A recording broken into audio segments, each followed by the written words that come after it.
You'd never know by looking at him now. But a year ago, that bobcat was hours away from being put down.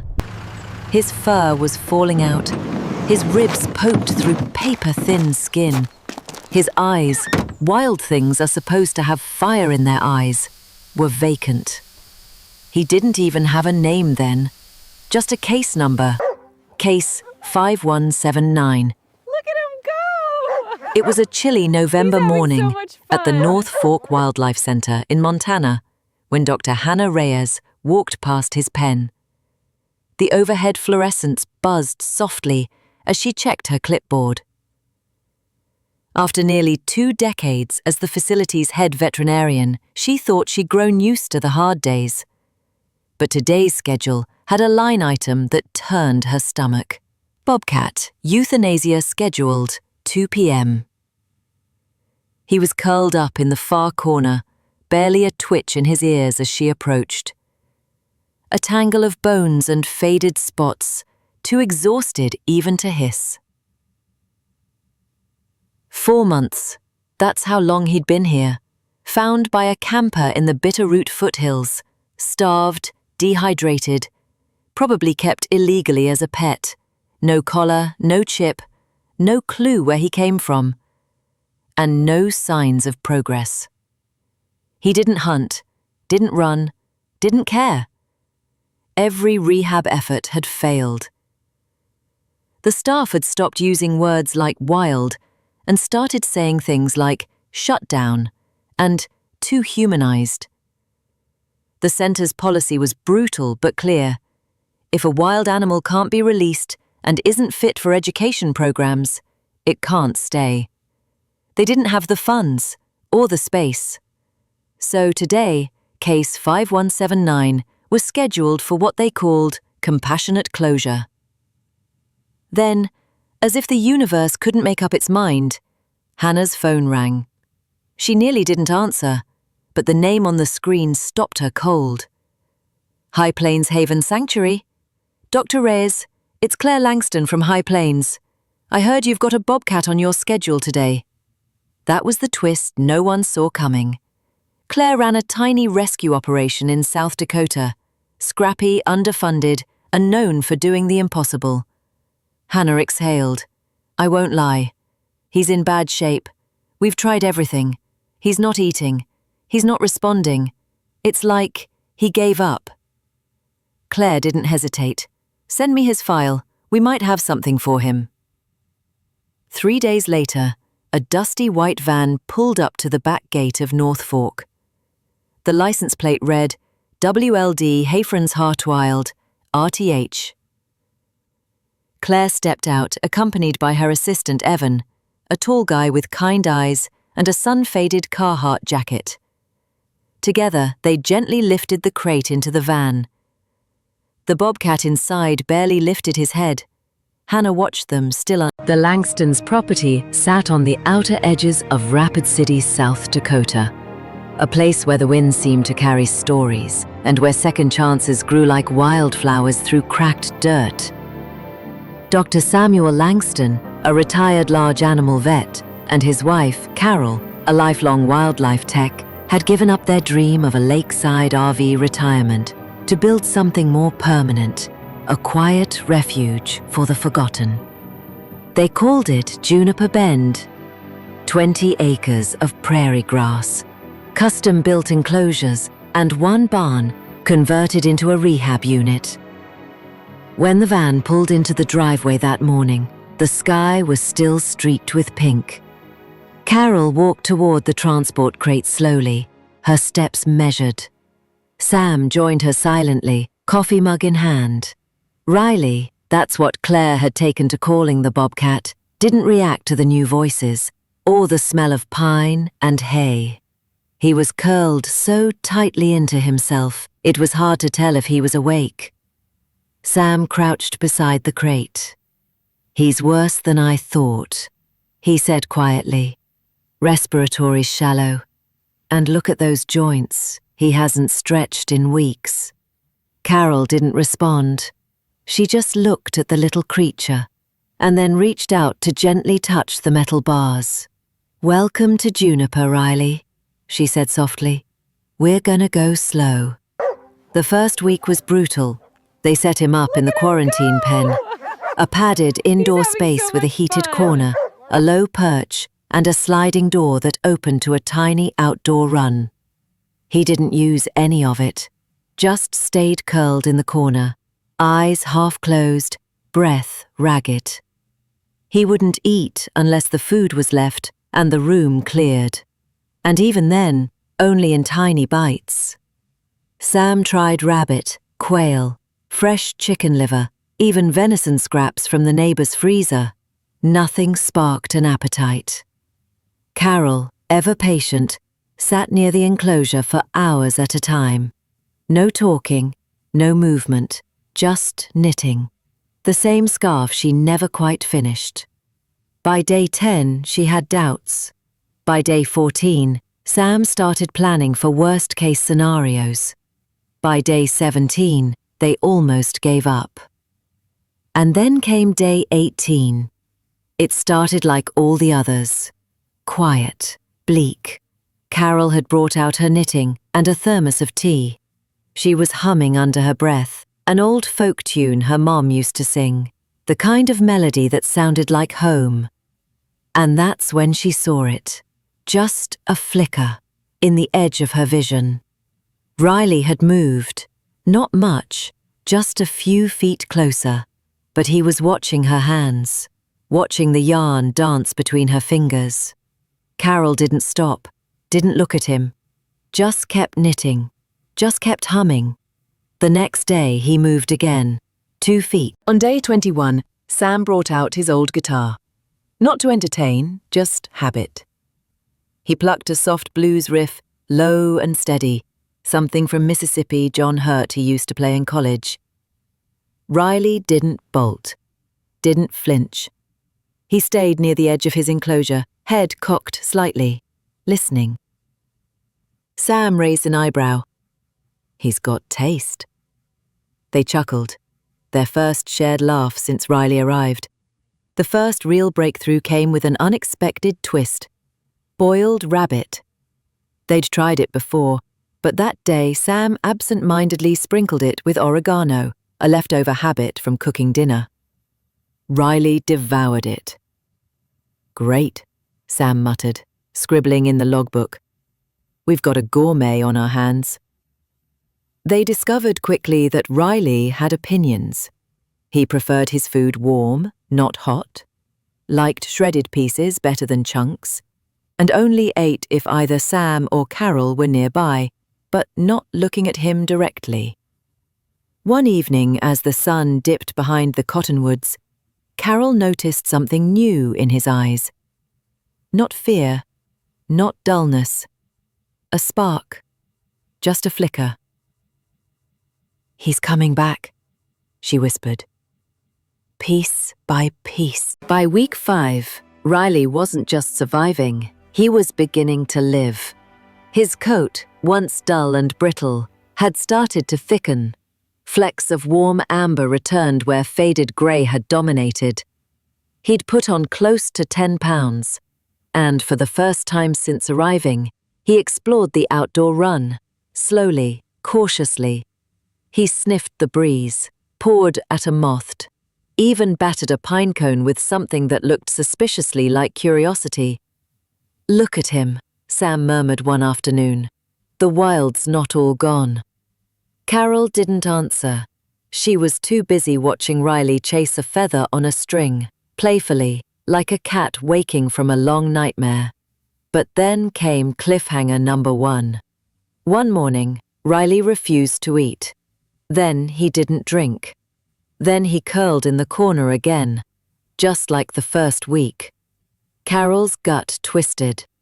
"No," she whispered. "Not now. Not when we've come this far." They called Dr. Farley, an exotic animal vet from Sioux Falls, who drove in overnight.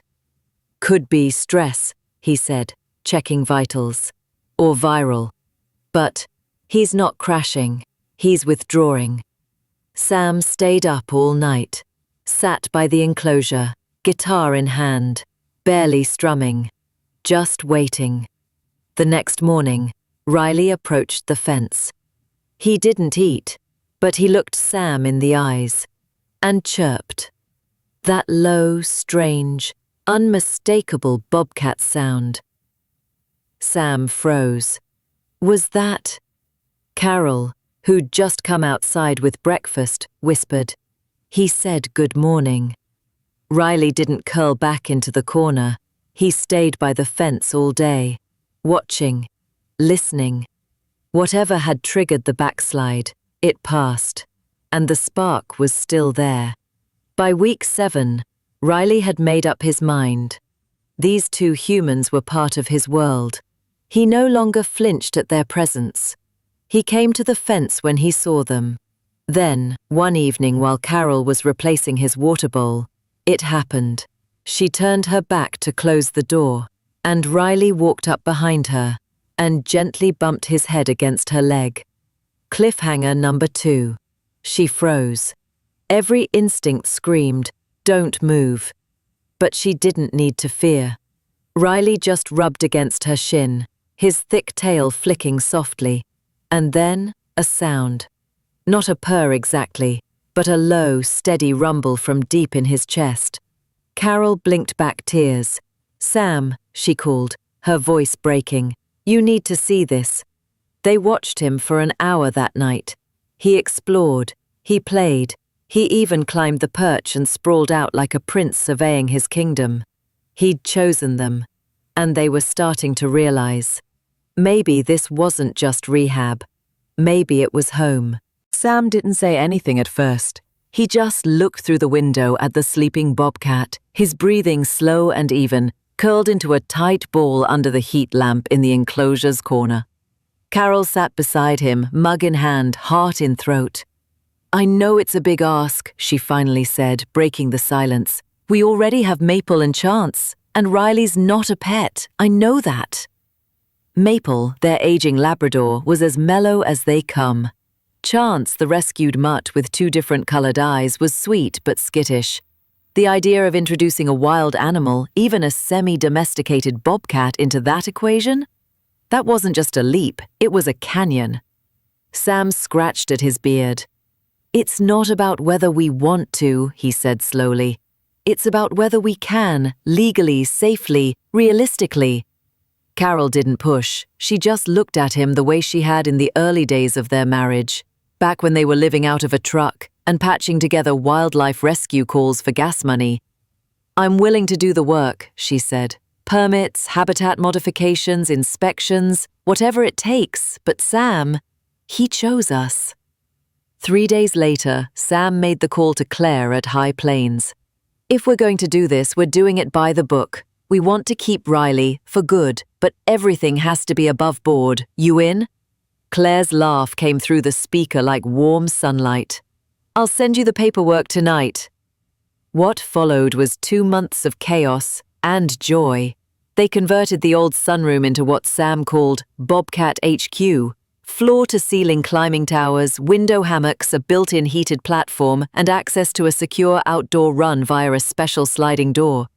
They consulted with exotic animal experts from Oregon and Tennessee. They installed motion sensors, backup fencing, double-door entries.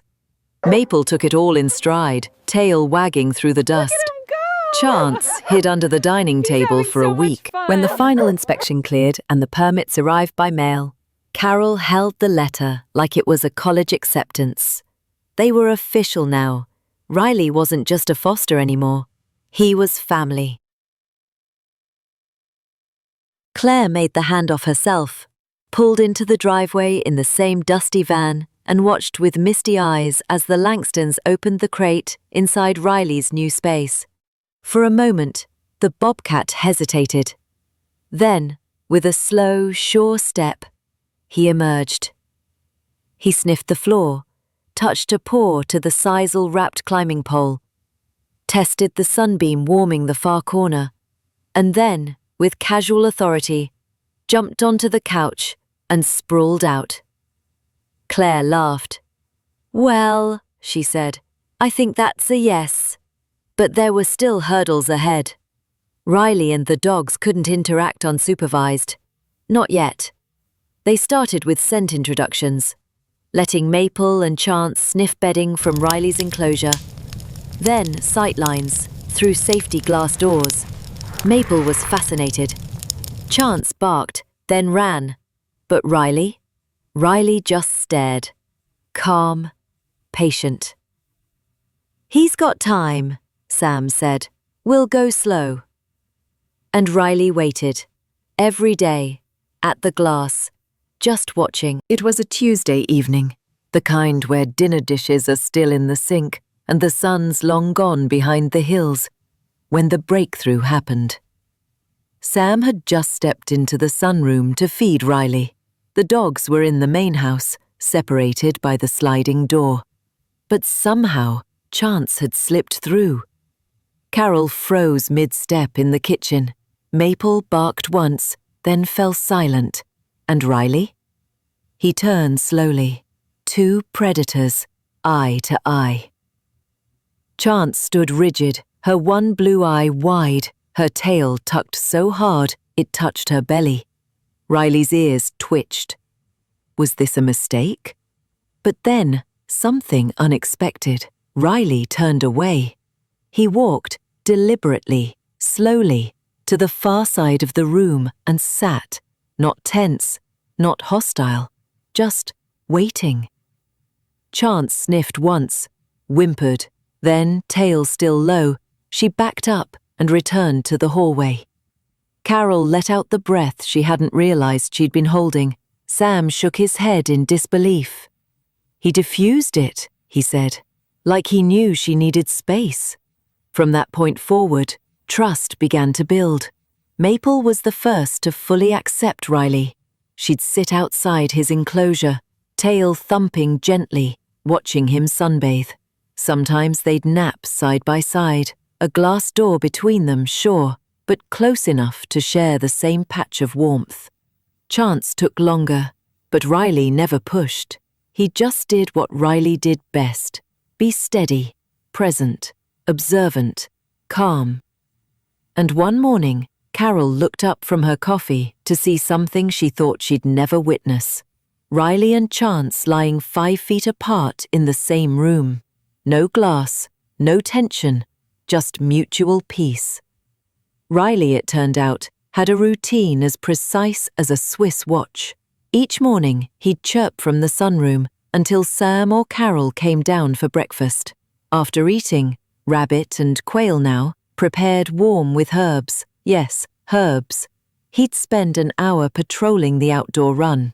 Squirrels, crows, passing butterflies, nothing escaped his attention. Afternoons were for napping, usually sprawled across the high shelf near the window or curled in the hammock they'd built from recycled canvas. Evenings, though, those were special. That was Riley and Sam time.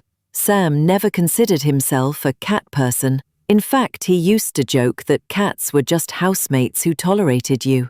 But this Bobcat, this 35-pound, leaf-munching, sun-chasing, feather-toy-destroying creature, he'd gotten under Sam's skin in a way no animal ever had.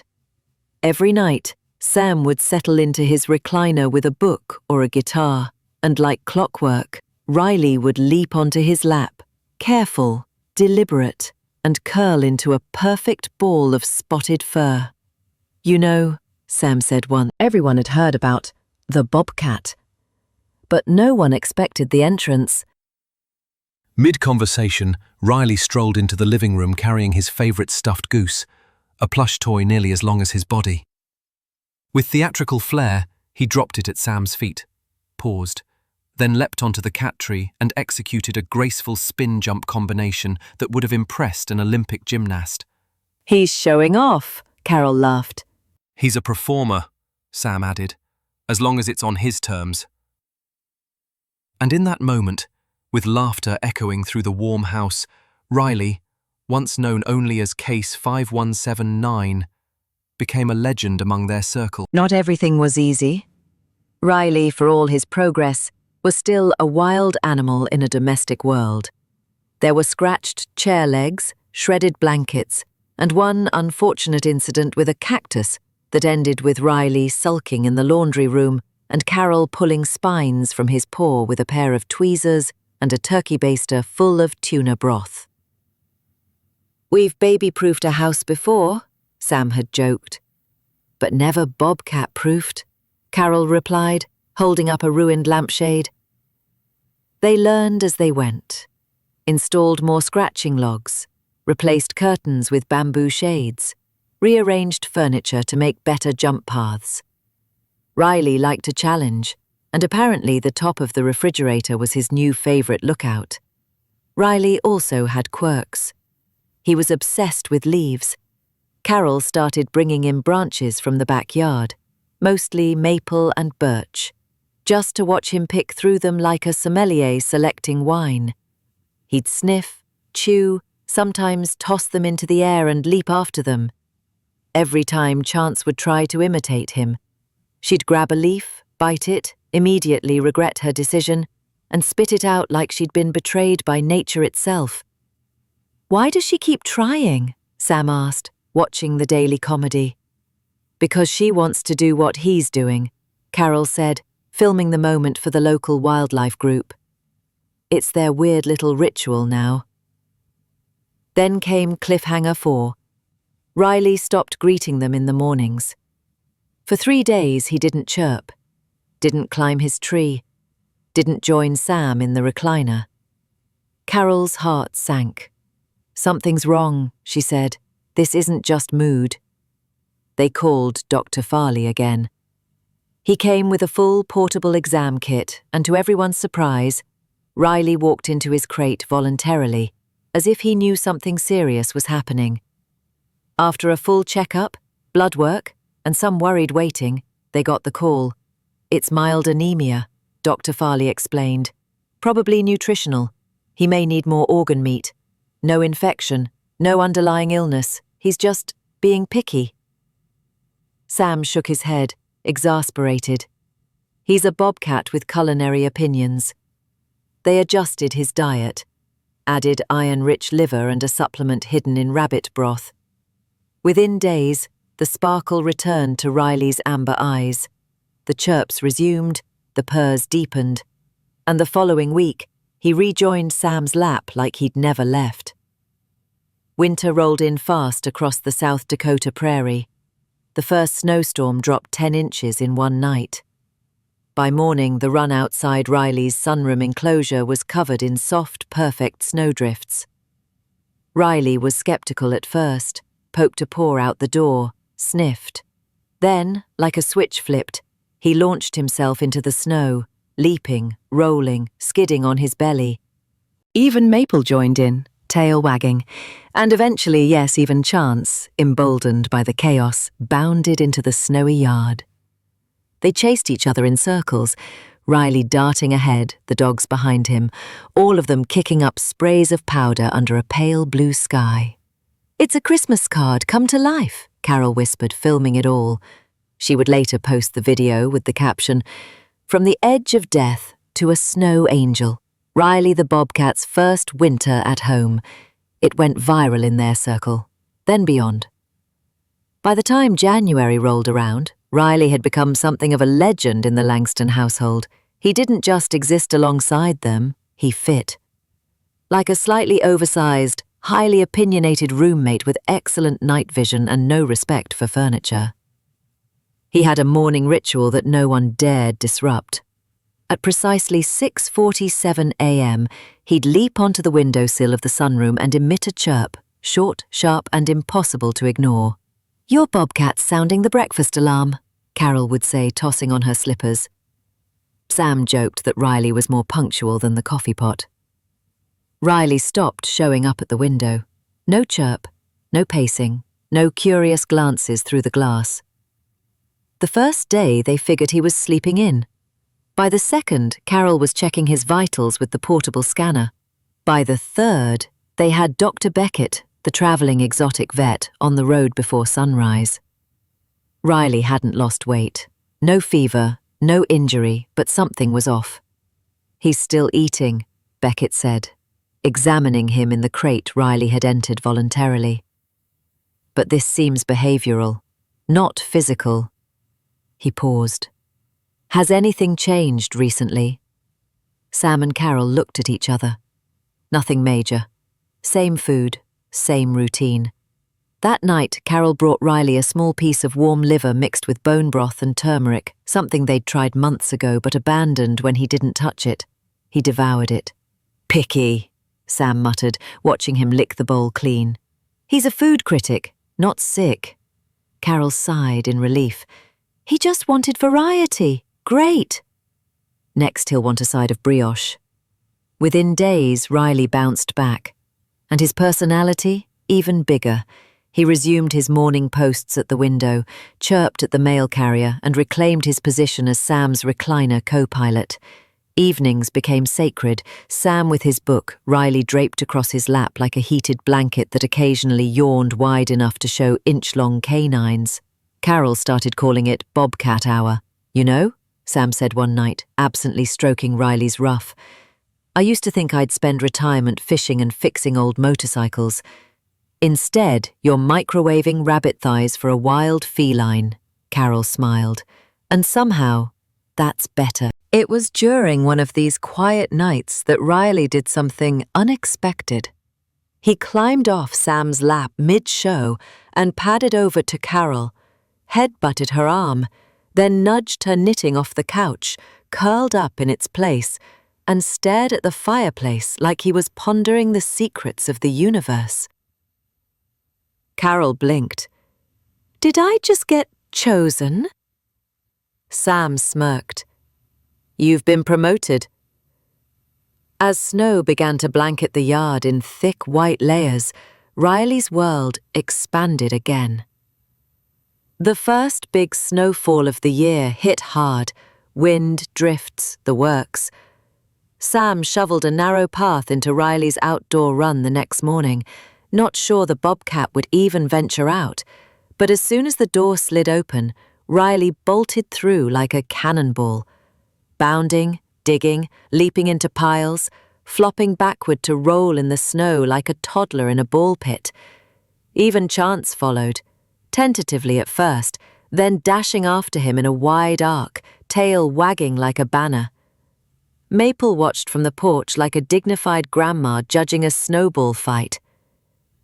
That's not just play, Carol whispered, watching them through the frosted window. That's joy. Spring took its time arriving in the Dakotas, but by mid-March, patches of green began poking through the snowdrifts like nature herself was waking up from a long nap. The same could be said of Riley. His coat had grown rich and full, a deep copper with bold rosettes that gleamed in the morning sun. His frame, once frail and stiff, now moved with fluid power.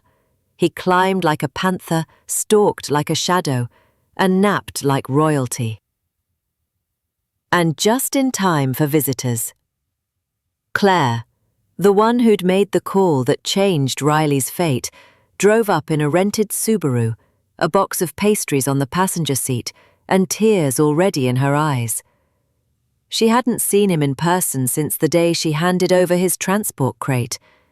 Back then, he was little more than a bundle of bones and fear. Now, he trotted confidently into the sunroom as she arrived, tail high, ears forward. He gave her one long, appraising look, then, with that signature Riley flair, turned and leapt effortlessly onto his favourite perch near the ceiling. Claire's jaw dropped.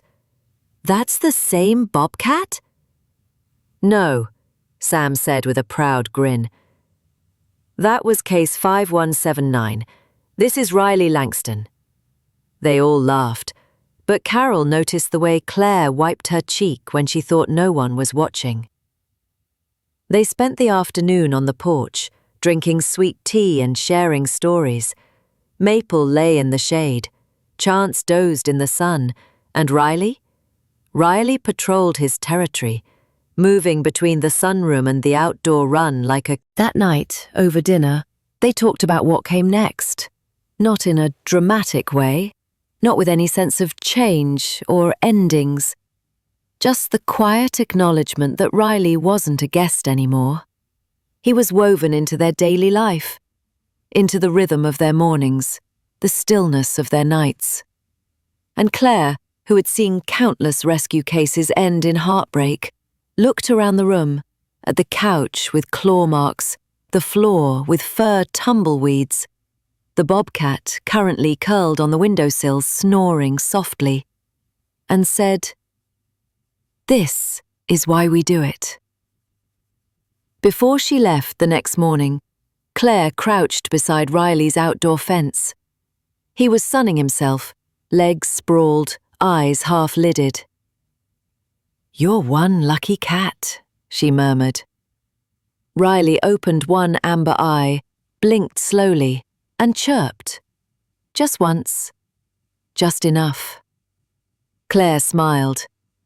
"Yeah," she whispered. "I'll take that." By April, Riley had cemented his role as the center of gravity in the Langston household. Not in a loud way, but like the quiet pulse of a song everyone had learned to hum. He wasn't just a presence. He was part of the rhythm. Carol noticed it first in Maple, their old lab. Her joints were getting stiff, and some days she didn't want to move far from her heated pad. But when Riley was nearby, lounging on the same rug, grooming his paws, dozing in a patch of sun, Maple would settle beside him, almost as if she needed the warmth of something steady. Chance, the anxious one, had blossomed in ways they never imagined. She still startled at thunder, still hated vacuum cleaners. But Riley's calm had rubbed off on her. He never barked, never growled. If a door slammed, he didn't flinch. He just looked, processed, and moved on. One afternoon, Carol saw Chance drop a toy, a ragged tennis ball, near Riley. Not in a pushy way, just offering. Riley ignored it, of course. He had no interest in fetch. But the gesture, it was everything. "She trusts him," Carol whispered. "He grounded her," Sam added, without even trying. Riley had developed a few other house habits by then. He loved to sit on the bathroom sink while Carol brushed her teeth. He insisted on inspecting the mail pile on the entryway bench, pawing through envelopes until he found one that crinkled to his liking. And every night at 8:15 sharp, he would appear in the living room, carrying his goose plush in his mouth, his version of a bedtime routine. He'd drop it with exaggerated flair at Sam's feet, then leap onto the recliner with all the confidence of a lion returning to his throne. Carol's social media posts about Riley, never planned, always casual, started gaining attention. Just friends at first, then friends of friends, then local animal rehab groups. A photo of Riley sitting regally beside a confused-looking Maple got over 12,000 likes. A short video of him staring at a falling leaf like it held the secrets of the universe was shared by a wildlife rescue in Maine. Suddenly, Riley had fans. People mailed him toys, hand-sewn bobcat beds, even a crocheted squirrel he promptly tore apart. "We should hire him an agent," Sam joked. Carol grinned. He already owns the house. What more could he want? But beyond the attention, beyond the views and comments and mail, something quieter was unfolding in their home. A kind of healing. Sam had lost 2 siblings in the past 3 years. Carol had battled a brutal winter depression the year before Riley arrived. There was a heaviness in the house, the kind grief leaves behind, like dust in corners. But Riley? He brought movement, sunlight, stillness too, but not the kind that aches, the kind that holds you steady. And that, more than anything, was the miracle. It was a Thursday evening in May, windows open, lilacs blooming in the backyard, when Riley surprised them again. They were gathered in the living room after dinner, Carol reading, Sam in his recliner, The dog sprawled at his feet. The hum of a ceiling fan, the kind of peace you don't notice until it's broken. Riley came in as he always did, goose plush in mouth, tail high. But instead of going straight to Sam's lap, he made his rounds. First to Carol, brushing his head gently against her leg. She laughed and reached down, scratching behind his ears. "Hey there, Prince." Then to Maple, touching noses like a quiet blessing. Then, and this was new, to Chance. He approached slowly, paused just beside her, and then licked her ear. The border collie flinched, looked stunned, and then leaned closer. Carol blinked. "Did he just—" "Yeah," Sam said, smiling softly. "He's checking in on everyone." Only after making his rounds did Riley hop onto Sam's lap. He circled twice, as always, before settling down. A perfect coil of spots and breath and warmth. Outside, the breeze carried in the smell of damp earth and evening grass. Inside, the fire in the hearth had died down to soft embers. And for a long while, nobody spoke. Because nothing needed saying. That night, Carol stood at the window, watching stars emerge above the prairie line. Behind her, Sam snored gently. Riley sprawled across him like a weighted blanket that purrs. Maple was snoring too. Chance was curled up in a soft crescent, the tip of her tail twitching, and she knew he was right. They didn't plan this life. They didn't expect to be chosen by a broken bobcat, or to build their days around organ meats and snow-safe fencing. They didn't expect to laugh again this much, or to feel so full. But sometimes, life doesn't go the way you plan. Sometimes, it goes better. From a nameless file in a metal cage to a sun-drenched room in South Dakota. From silence to purrs. From survival to belonging. Riley the Bobcat didn't just get a second chance. He gave one. To an old dog, to an anxious pup, to two tired hearts who thought their best years were behind them. And in return, all he asked for was a warm spot in the sun, a soft voice nearby, and someone who would never, ever give up on him again.